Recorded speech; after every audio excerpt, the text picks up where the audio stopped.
I'm Lisa Stone. Thank you for joining us for this edition of Parenting Aces. Welcome to the Parenting Aces podcast. I'm so glad you decided to join us this week. I have to say the timing for this week's episode is absolutely epic. I am headed this weekend to Hilton Head, South Carolina to be on a panel as part of the STMS, the Society for Tennis Medicine Specialists conference, and that conference is open to all medical practitioners who work with tennis players. And so I'm going to be surrounded by a bunch of physicians, and this week's podcast guest happens to be an orthopedic surgeon. She hails from Toronto, Canada, where not only does she practice medicine very successfully, but she is also an extremely accomplished tennis player herself and is also a tennis parent.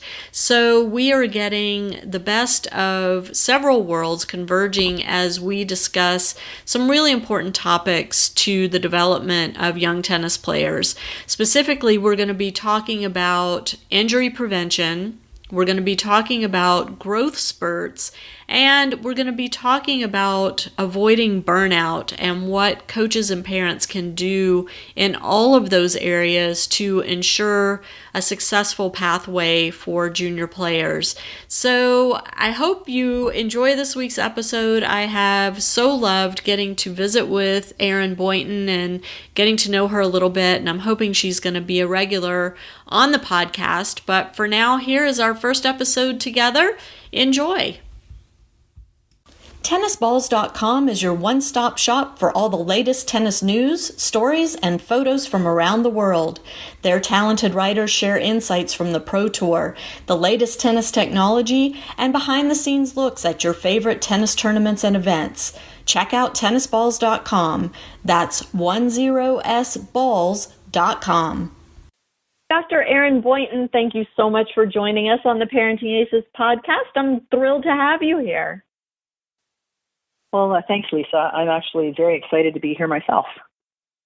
Well, since that you're a first-timer with us, I wanted to just give you an opportunity to share with the Parenting Aces audience a little bit about your background in the sport of tennis. Sure. I actually didn't take up tennis until much later in life. I'm currently in my mid to late 50s, which I hate to admit. But I did play tennis a little bit when I was a teenager, and I absolutely fell in love with the sport. And then took a long hiatus from it while I was going to school and training. I'm currently an orthopedic surgeon, and took the sport up again in my late 30s, early 40s, mainly for fitness. But I just fell in love with it, and my daughter also plays, so that's how I'm involved. So you're a tennis parent too, and talk a little bit about that. You were sharing with me before we went on air about your daughter's college tennis experiences. Yes. Well, my daughter Hannah is a competitive tennis player, and I think one of the things as a parent, I was playing tennis. I was absolutely thrilled that she wanted to play as well, because I thought it was something that we could do together for a lifetime. And she worked really hard and ended up getting onto the Williams College tennis team. And they have an excellent reputation. Allison Swain was the coach at the time, and loved the philosophy of their team, which is really team first. And really, I watched my daughter grow up a tremendous amount through her college years. And they won 2 national championships while she was playing on the team, and they came second and third in the other 2 years. So it was a very successful run, but not only winning the championships, I saw my daughter grow up tremendously as a person and a human being, which was very satisfying for me as a parent. Yeah, absolutely. And so it's great because everything that we're going to talk about today, you can kind of give us your professional medical opinion, but you can also speak as a fellow tennis parent, which I think adds a very unique perspective to the whole conversation. Yes, and I didn't really mention that I'm a competitor myself. So not only can I speak to it as a medical professional, I'm an orthopedic surgeon, and I'm very interested in sports injuries. I've worked extensively with professional teams, with the Blue Jays, the Maple Leafs, and with the WTA Tour. I've followed or been the medical director for the Rogers Cup here in Toronto for probably 16, 17 years now. And so I have a lot of professional experience in dealing with tennis injuries. Then I also have personal experience for myself, and then watching my daughter go through various injuries through her development. Well, it's a great, unique perspective that you bring to the conversation, and I don't want to downplay the fact that you are a tennis competitor, because I think it's really important for the audience to understand what you mean when you say that. It's not just that you play league tennis 1 or 2 times a week. You are a hardcore tennis competitor. Can you kind of share with us the extent of your participation at that level? Yeah, I would definitely put myself in the hardcore category. I train 5 or 6 days a week. I do off-court training. I train with a coach. I've played on the Canadian national team for several years. I go and I compete in the USTA national tournaments, and I'm getting better. I've managed to win a bronze ball in Houston on the clay courts last year. And my daughter and I actually won the mother-daughter clay court national championships just before she went off to college. So I'm definitely hardcore. Like I want to push myself to become the best tennis player that I can become.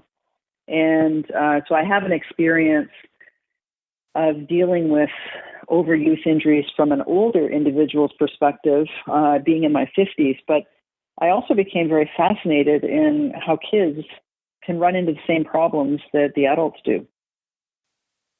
Well, and it's become a huge issue in youth sports, right? We're seeing these injuries in, 10, 11, 12-year-olds that used to not surface until you were 40.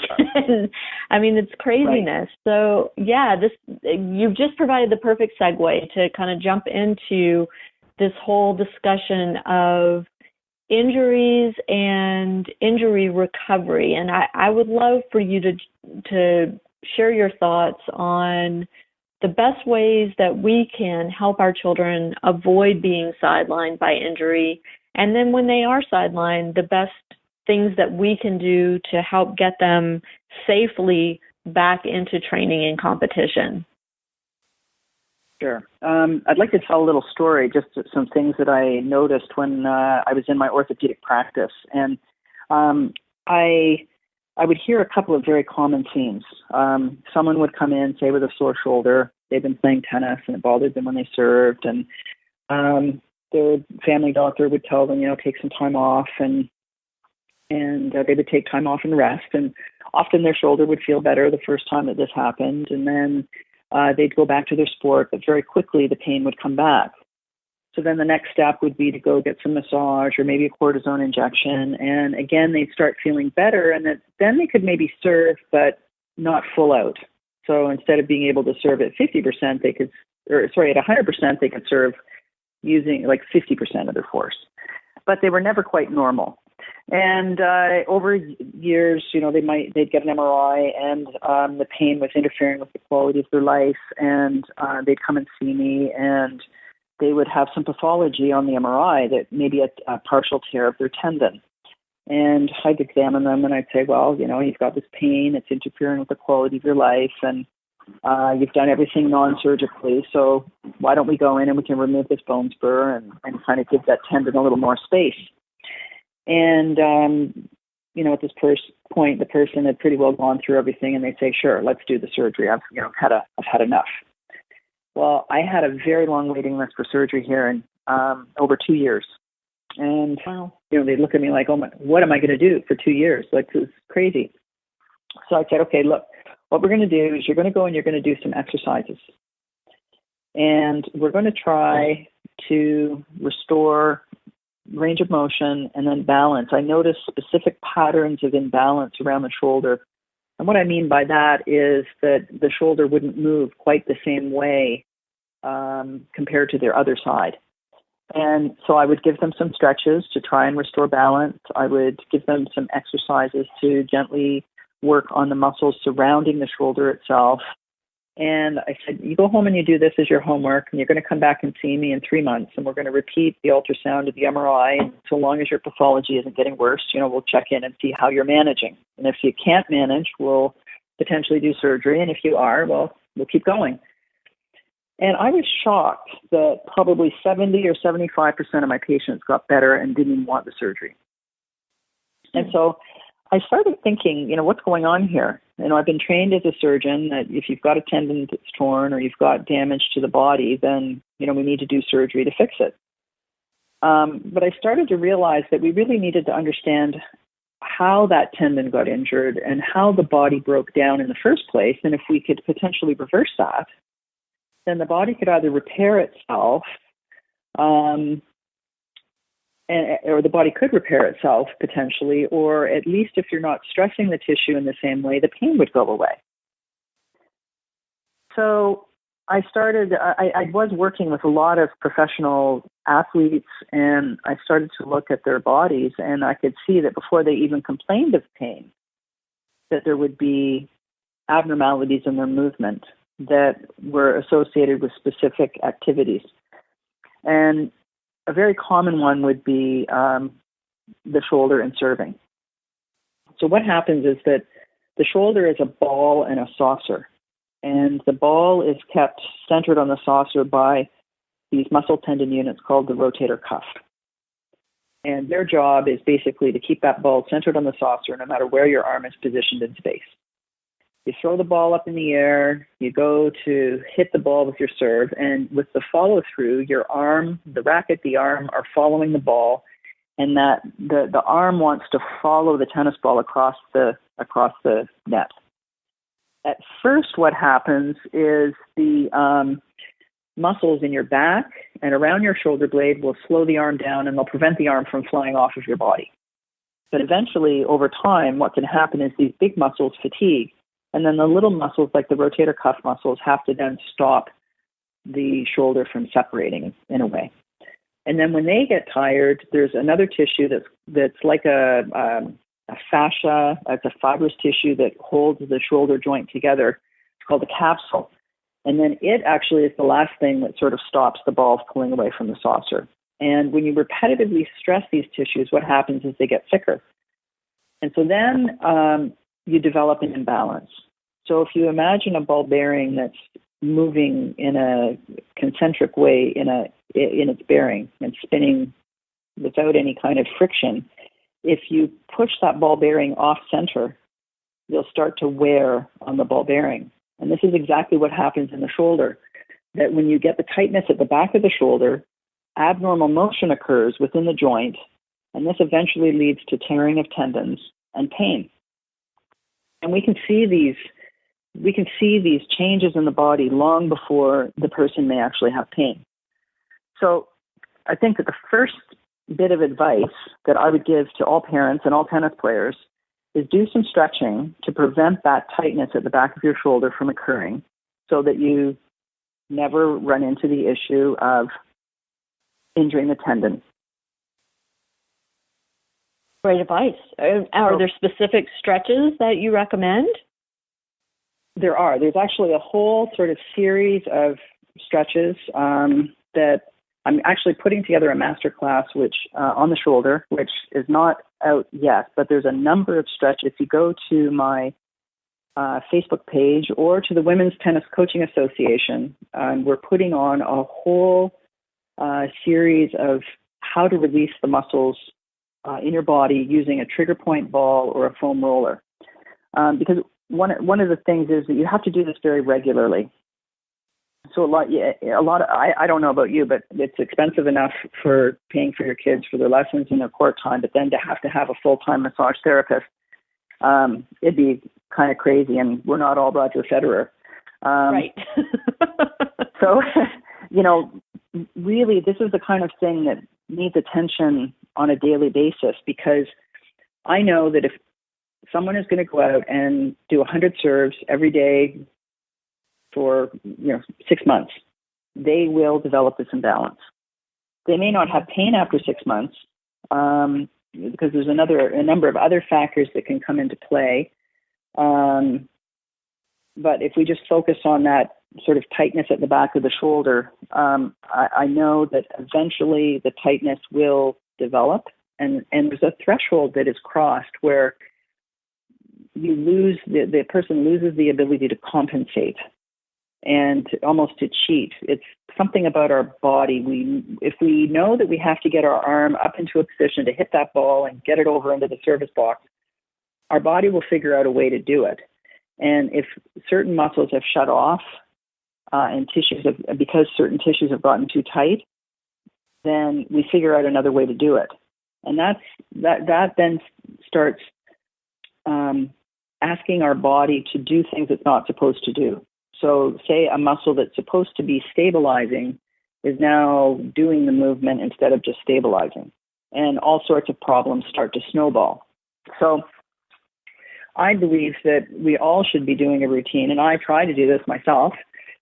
It's hard. It's hard to do the routine because we have busy lives, but to spend 15 minutes before you go out on the court where you can do these releases with the trigger point foam roller or ball really helps to go a long way, because the concept really here is to balance the body, balance the tissues, and then go out and play tennis and create an imbalance, have fun, and then rebalance your body again so that you don't let this imbalance accumulate over time.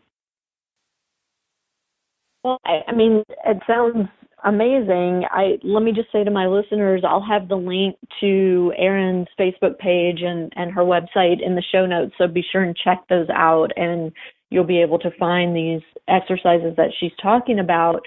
But Erin, let me just ask you this, because in a prior life, I was a fitness instructor for many, many, many years, and there was always kind of this debate in the fitness industry about stretching and, is it better to stretch before you exercise? Is it better to stretch after you exercise? What type of stretching should you do for how long? And, how long should you hold each stretch and all of that? So let's get specific with what you're talking about, your progression for the shoulder. You're saying 15 minutes before you play. How important is it to then stretch again after you're done practicing or playing a match? I do think that the stretching is important after. And let me just say, I think this is a great question, and it's a really interesting topic.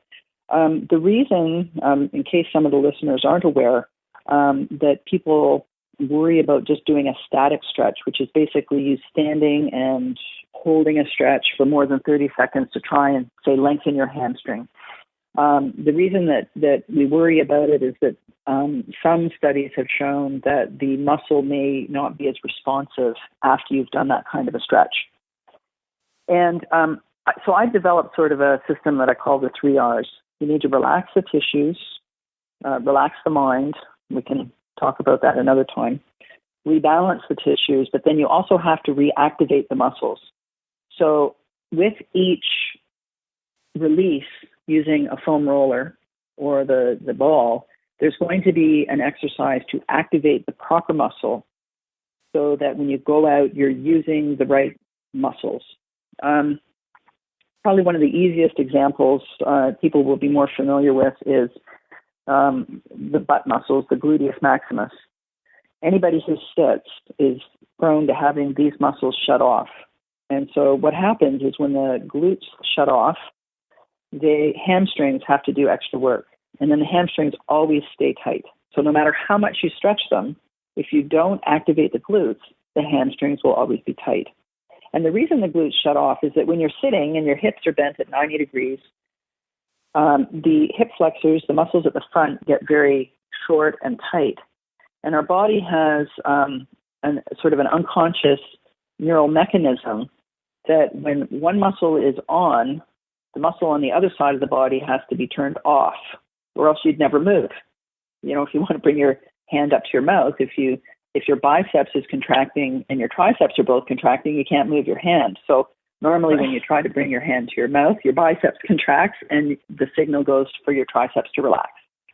So when you're sitting, the hip flexor is at the front of your body. It gets tight and short. So when it's on, it turns your glute off. And then if you go and you run around the tennis court and your glutes aren't turned on properly, then because your body knows it needs to run, it'll use the hamstrings. And I don't know how many parents out there or parents themselves have had trouble with flexibility of their hamstrings. And no matter how much you try to stretch it, it never gets better. And the reason is that you're using the wrong motor pattern. So stretching can be important, but you have to then start using the right muscles. And so I believe in really more of a dynamic warm-up. Some of these releases are static, and they're one component of a whole warm-up that I think everybody should be doing. So it would be releasing trouble areas with the foam roller and the ball, then a more dynamic kind of warm-up and specific activation of muscles so that you go out on the court, your body's prepared. I listened to one of your podcasts with Frank on the brain wiring, and how the point I thought was really interesting. You've got to prepare your brain to be ready to compete. And this kind of a warm-up is preparing your body to be ready to move. You want to make sure it's balanced. You want to make sure you're using the right muscles so that you can go out there and perform at your best. And it's fascinating because, you know, I've started to want to teach people about this concept because I see so many injuries that could be prevented, so many surgeries that could be prevented, that people could keep moving without pain and actually perform better. But it doesn't seem to kind of resonate with people. I think they kind of, and I'm not quite sure why. I don't know whether it's people need to have the pain or they need to have the injury before they think that they need to work on something. And well, that's what I was just getting ready to say. I think until you've experienced injury or severe pain that keeps you from doing the activity that you want to do, you don't understand the value of preparing the body and helping the body to recover properly after exercise, right? I mean, it's two pieces here. You have to do the work before, but you also have to do the recovery work. You do, and I think that it's kind of like I have a performance pyramid, and the foundation of that pyramid, you can imagine, your triangle or your pyramid. Mm-hmm. The foundation of that pyramid is joints that move, go through their full range of motion, that the soft tissues and the ligaments are balanced, and that you're using the right muscles in order to move. Then the next stage would be to build endurance in the motor patterns and endurance in the muscles. Then you build strength, then you build power, then you build speed. But what happens so often is that the foundation gets corrupt because you're going and you're, say, doing 1 million serves. You're really wanting to practice your serve because it's so important in tennis, that you get this imbalance around the shoulder and then you start using the wrong muscles. And now all of a sudden your foundation is off, and your performance pyramid then really is kind of flipped upside down, where you're on the tip of the pyramid doing activities that require power and speed and strength, but you don't have the proper foundation. And that's when the pyramid will fall over, and eventually you get the injury. So there's one is the injury prevention, but also there's a performance aspect to it for people that are really wanting that 1% or 2% difference, which I think when you get into the top levels of competition, it's 1 point here and there. Using the correct motor patterns, using the correct muscles, you as an individual are going to perform better than if you weren't. So I really think that what we should be doing is having coaches and parents doing these warm-ups with the kids. And I've noticed that actually in some of the higher performance tennis academies that they're doing a much better job these days of a warm-up, much more dynamic kind of warm-up. But I don't know if the awareness of these specific patterns of the problem patterns are out there with the coaches, and that's what I'd like to help to teach them. And the same thing with the parents. It's hard to get an 8-year-old or a 9-year-old or 10-year-old kid to lay down and do foam rolling. It can be painful. It's not fun at times, especially when you don't understand what the benefit is. Right. If they haven't had the injury.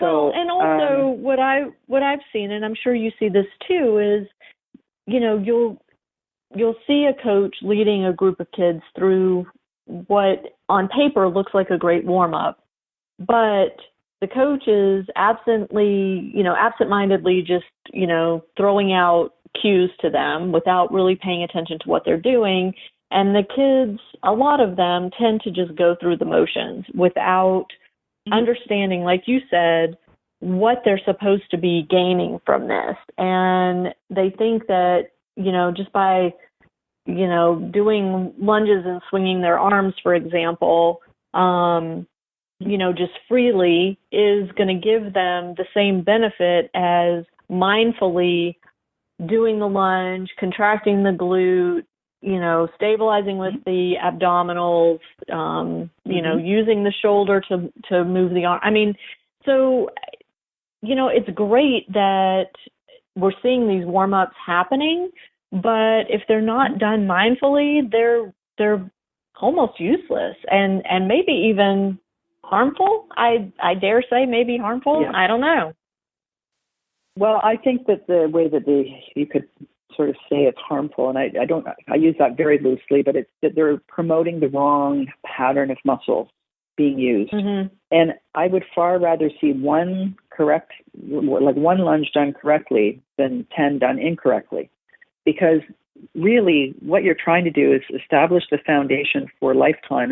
I think that one of the reasons we're seeing so many more injuries in kids these days is the specificity. The kids are doing the same motion over and over and over. They don't have the same variety that they used to.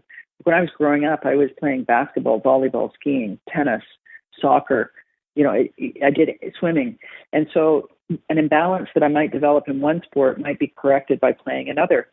And so I think coaches and parents bringing a bit of variety into their child's exercise routine, which is, it's not just running around and playing. Yes, it's got to be play and it's got to be fun, but you're actually teaching them a skill, a movement skill that will then be helpful for their tennis playing. So, yeah, absolutely. Absolutely. And I mean, just even the fact that kids aren't running around on playgrounds doing monkey bars and, playing tag and those types of things. So I mean, I think we all understand that this is a problem in our society now, but I don't think any of us has quite figured out how to alleviate it. And, I think it's great that we're talking about these, dynamic stretches, dynamic warm-ups and exercises to get the body ready and to teach the muscles to fire properly and all of that. But even that isn't the same as cross-training, and I'm using that term loosely, and the way I mean it is free play. Kids just being left to their own devices to kick balls and throw balls and run around. Mm-hmm. So it's very frustrating because I feel like we've been having this conversation for decades now, and now we kind of understand what we need to do to kind of help prevent the injuries, but that's not really the underlying issue, is it? As far as sorry, I'm not quite sure I understand the question. What is the underlying issue? Yeah, I mean, to me, the underlying issue is this specificity, as you said, the early specialization, the lack of opportunity for free play. Yes, I agree. And so I don't know why that just isn't incorporated into academies and training with coaches. When you've got groups of kids, have them go play basketball, have them go and, do a different sport, because there's so many other qualities that can be developed, particularly in a sport like tennis that's an individual sport. Bring in the team aspect.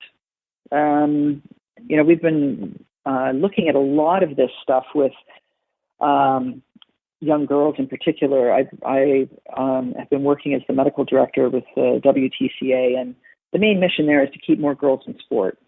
Girls quitting, 70% of girls have quit by the time that they're 12 or 13, and we want to keep it fun. We want to keep the variety, and I think that it's going to come up to the parents working with the coaches to try and bring in these different concepts, that it doesn't have to be about hitting 400,000 tennis balls every day, that you can bring other types of sports into their training that is fun and will have a huge benefit for their overall body health, the balance of their body, and enjoyment in life. And one thing that I was really, I'm not sure if you're familiar with what the soccer people have done with this FIFA 11 plus warm-up. No. So they were noticing a huge incidence of knee injuries in young girls. 1 in 10 were tearing their ACL in soccer. And that's crazy. Wow. And so what they did is they started a very specific warm-up program for girls. It ended up young girls and boys were doing this. And they noticed a 50% decrease in these acute ACL injuries and a 30% decrease in overuse injuries. And I would say that we need to start doing a better job in tennis of coming up with a dynamic warm-up, cool-down program with principles, and help coaches and parents to understand the concept of periodization.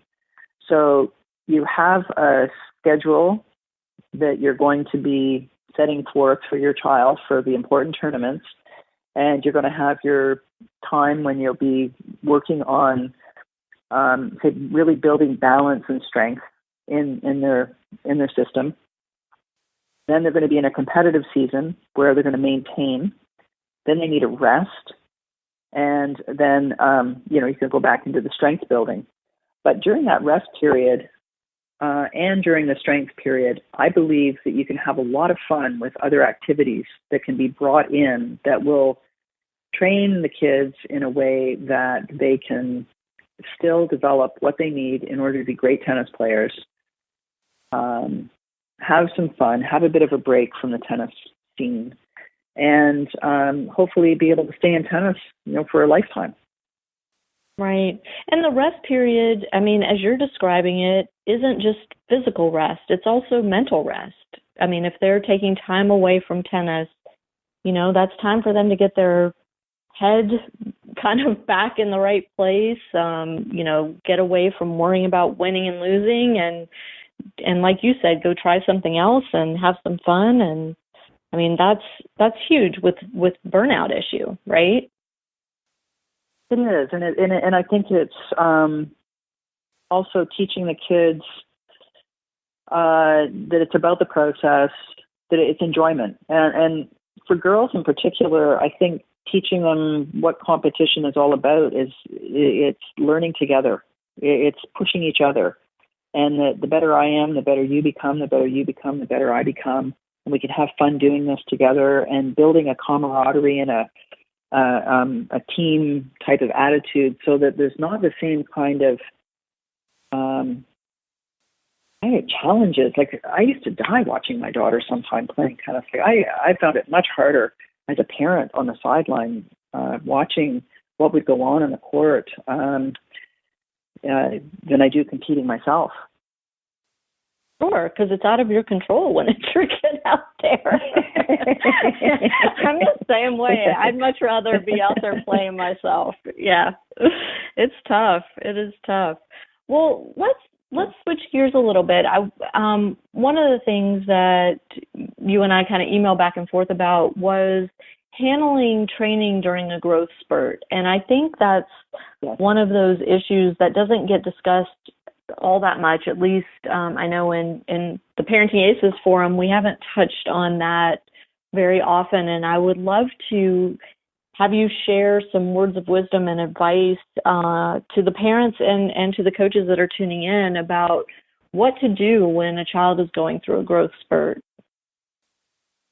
Yeah, I think this is a very vulnerable time for kids to become injured. What we tend to see naturally when kids are going through a growth spurt is that the bone grows in length first, then the muscles and the soft tissue have to kind of catch up. So there's often a significant loss of flexibility. And because of the new length of the arms and legs, so their levers are longer, they have to catch up with their core strength. So their kids are vulnerable to injury because of the loss of flexibility, which is going to lead to imbalances in their joints, and the weakness in their core, which we all know core strength is so important in tennis. So my advice is that when you notice that a child is going through their growth spurt, you need to modify their training. You need to really focus on quality, not necessarily quantity. They need to spend extra time before and after to work on making sure that their core is getting strong, that their glutes are firing, that another muscle that's really important around the shoulder blade is the serratus anterior muscle, that all of these muscles are engaged and working properly. I also think that it's really important for kids going through their growth spurt is that they get more rest. Their bodies are really busy working on getting taller, and that's sort of where all the energy is going. And so they need more food, they need more rest, but they can still be focusing focusing on their sport. And it depends a bit on their child. I think everyone's an individual. Some girls go through their growth spurt when they're 9. Some are going through it I was 15. So there's going to be a very different level of maturity, and I think possible commitment of that child to their sport. But say they want to be playing 4 hours a day and they're growing like a weed, I would really bring in visualization at that point, because the brain doesn't know whether you're actually doing it or not. So they can, instead of being on the court, they can take some time and relax and visualize themselves doing the training drills. So I guess in summary, it would be more rest time, better, or a very focused training on court that would be quality over quantity, making sure that they're doing a very good warm-up and warm-down, and getting enough sleep and food.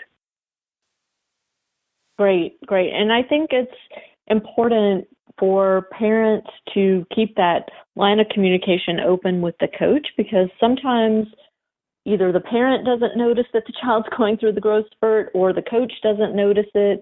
All of a sudden the kid can't hit a ball in the court. They're whiffing balls because they don't know where their body is in space anymore. Especially if it's a major growth spurt. And, so keeping that line of communication open, I think, is very, very important. I would agree with you there as well. And also, it's like, I remember I was like 5'3" when I was the summer before grade 10, and then going into grade 10, at the end of grade 10, I was almost 6 feet. I couldn't walk down a hill without almost like killing myself. Like, it was crazy. And I was a very good basketball player, but I couldn't really play. And it was very hard for my self-esteem, because I didn't understand why I wasn't able to do the things that I naturally could do so easily. I was kind of clumsy feeling, and if someone had been able to say to me, hey, you know what, you're growing like a weed, don't worry about it. Like, it's all going to come together. Just, take your time. Let's focus on these parts so that when you're finished your growth, you're going to be healthy and you're going to be an even better basketball player or better athlete. And it does take some time to notice it, because it kind of catches up with you. I remember I had this one patient, great girl, who came in with a sore shoulder, and so I'm 6 feet. She was 5'10" at 13, I sent her off to do some exercises, and the next time I saw her, she was almost the same height as me, and I was expecting her to kind of slow down in her growth, but I think her dad is 6'5", so she grew for a year, and that whole time that she was trying to battle with the shoulder injury, she would just be getting where maybe her strength would be catching up with her new length, and then she'd get longer. So you have to be incredibly patient during the growth spurt when you're dealing with issues that are requiring building strength. Yeah, that's huge. Well, so, I mean, I think we all understand that most junior players are going to have to contend with an injury at some point. Hopefully it's something minor, but for some of these kids, I know mine, had injury after injury after injury. And so I would love to hear your thoughts on how do we get these kids back to their sports safely following an injury. I mean, we've talked about the importance of the warm-up and the cool-down. We've talked about the importance of muscle balance and understanding firing patterns in the body. But once the pain goes away, is that a signal to just go back 100% at what you were doing before, or is there another way to approach that? Well, I think that you have to be really careful, particularly if the kids are going through the growth spurt. What happens is, say you've just established the foundation of your performance pyramid that we were talking about earlier. Generally, at that point, the pain has gone away. You're feeling pretty good, but you're not really strong. So you jump from 0 to 100, and you try to go out there and push yourself too hard, too fast. And I think this is one of the really challenging things in tennis, in a sport like tennis, where there's tournament after tournament after tournament. You've got these goals. You think, oh my God, I've got to be better. I've got to get ready. You're barely just feeling good, and then you're back out and you're putting yourself into a competitive situation, and your body is just not ready. You're not strong enough, and you haven't allowed the body to heal and build the power, speed, and the strength component of your performance pyramid. So you end up falling back into the old patterns, or you develop another injury. I look at the body as a kinetic chain and a tensegrity system. So basically, if you start at the toes are supposed to move. The midfoot is stable. The ankle moves. The knee is stable. The hip moves. The core is stable, and so on. So let's say you sprain your ankle, and your ankle gets stiff. And all of a sudden, that joint that's supposed to be moving isn't moving as well, but you've got a tournament to go back to. You don't have pain anymore, but the movement isn't quite as good as it used to be. Then you go out and you push yourself, then all of a sudden the knee hurts because the ankle isn't moving the way it should be. So now it's putting extra stress on the knee. And so this is the kind of thing that I would see over and over and over again, where people just push themselves too hard, too fast. And then if you'd actually just taken the time up front and said, okay, I've got this ankle sprain. It takes 6 weeks for the soft tissue to heal. It's going to take me another 6 weeks to strengthen. And then I'm going to really start to build at that point back into my competitive programming. Mm-hmm. Instead, we say, I'm feeling good at a month. The swelling isn't there. Maybe I don't feel that strong, but I'm going to wrap it up. And I'm going to go out and I'm going to start playing.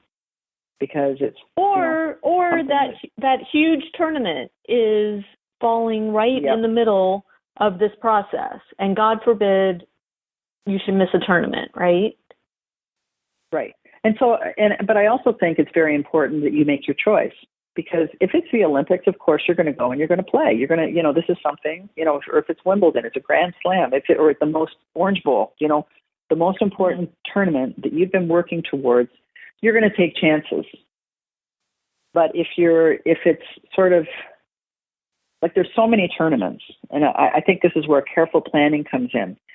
And you may go play in the tournament, but you're really going to focus on that tournament as learning a very specific skill. And that's, I think, hard for kids. It's hard for adults to do. It's hard for anybody to do. Yeah. But say you've been working on a certain pattern in your, you're going to serve out wide and then you're going to hit into the open court. So you say, okay, this tournament is coming up and it's not going to be the tournament that I'm necessarily going to win, but I'm going to go put myself in that situation to keep my match toughness. I'm going to work on a very specific thing, get a match, get a couple of matches, but not push myself to the nth degree in a way that I'm going to get hurt again. Make sense? So that you have a use of the tournament, but you're not overdoing it.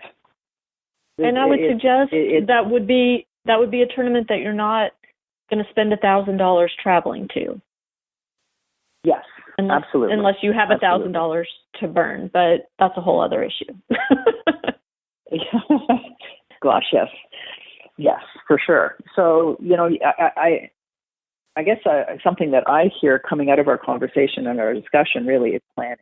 Sitting down with the coach, the parent, the trainer, whoever's working, together, and the doctor, and making a plan of this is what I expect, and so you've got, say, maybe a 2 or 3 month plan depending on what the injury is, but you have to do a reevaluation at 4 weeks. Maybe things are going to be faster at 4 weeks because they've healed quickly, the swelling has settled down, their range of motion has come back faster than you expected, they can progress their exercises faster than if you just stick to the sheet of exercises that is out there in the book.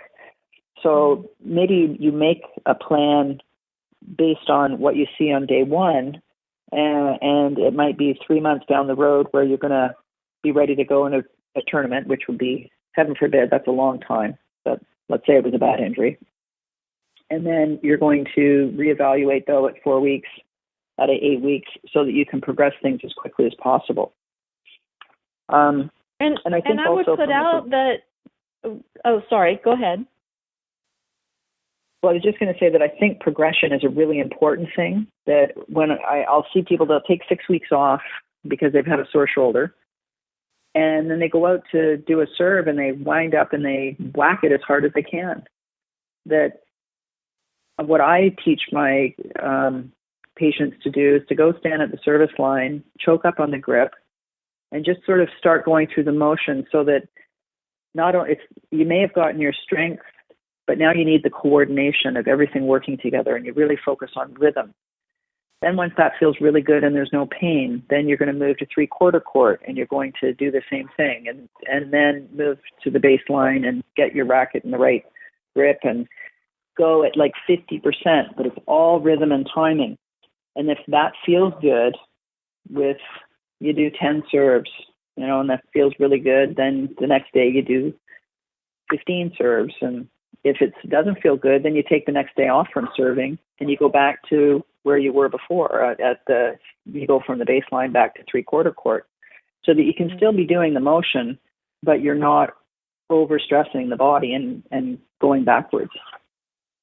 And what I was going to say, and it fits exactly in line with what you just said, Erin, is injury recovery and getting back to the court is an opportunity for a coach to get super creative and come up with things like what you just proposed, that, your first day back, you're just going to stand at the service line and, you're just going to practice the swing or practice the toss and coordinating or, focus on your legs or whatever it is. And during the injury recovery period, before you're even back out there ready to serve, there's certainly other things that you can be doing to keep the rest of your body functioning properly. So because your shoulder's hurt doesn't mean you can't maybe do some cardio work or, do some strengthening for your core, your glutes, or whatever it is. And again, I think this is where coaches can have the opportunity to get really creative. For sure. They can, it might be that you put a baseball glove in the person's hand. Maybe they can't lift their arm over their head, but once you get to a certain point, they're not supposed to swing it violently, but you could have them moving, and you can even put it in their opposite arm just for the fun of it. Say they're right-handed, put the glove in their left hand, and I guess that's what you do anyways if you're going to throw. Yeah. But you can be doing footwork for volleys. You can be doing footwork for your forehands and your backhands.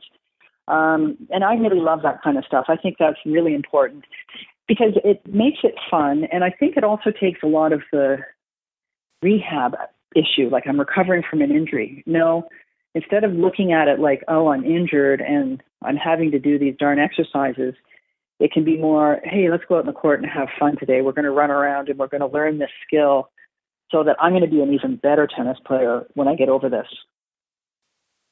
Exactly. Well, I think that's everything you've said today makes so much sense. And, you know, as a parent, we oftentimes have to be advocates for our children's health. And so I think it's really important for us to have these kinds of conversations on the Parenting Aces podcast so parents understand what types of things to look out for. And, you know, they hear from somebody like you who is an experienced surgeon and physician, but also a tennis player and maybe more importantly, a tennis parent. And, you know, you offer a perspective here that is rather unique. And so I really appreciate you coming on and chatting with us and sharing your stories and sharing your advice with all of us. Well, it's been really fun. Lisa, thank you so much for having me. I really appreciate it. Well, we've got some other topics to hit on in the future, so I hope you'll come back and we can talk about some other aspects of tennis training and staying healthy and keeping our kids enjoying the sport for a lifetime. So thank you, and you're welcome back anytime. Thank you so much, Lisa. Thank you. Bye-bye. Bye-bye. To my listeners, thanks so much for tuning in. We'll see you next time on Parenting Aces.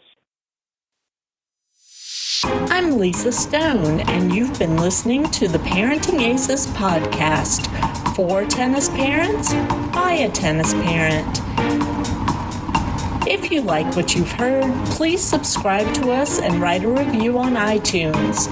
For more information on navigating the junior and college tennis journey, please visit us online at parentingaces.com.